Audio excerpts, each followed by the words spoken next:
Apaļšābos bumbierim cepčības. Divmetrīgā eglē ērglis filmē gliemežu ģimeni. Helikopters izglāb īstu jaguāru. Krabis ķēmē lācimļi pumušana sņaudošu odu. Jau 50 gadus mūsu pirmskolas izglītības iestādē Bitīte skan bērnu čalas.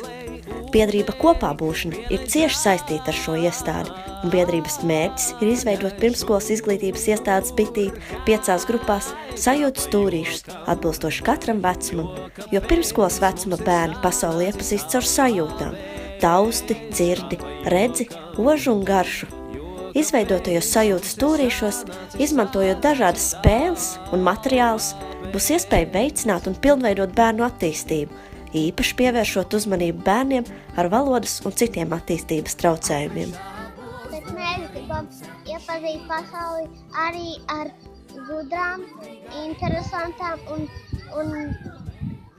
krāsainām spēlēm.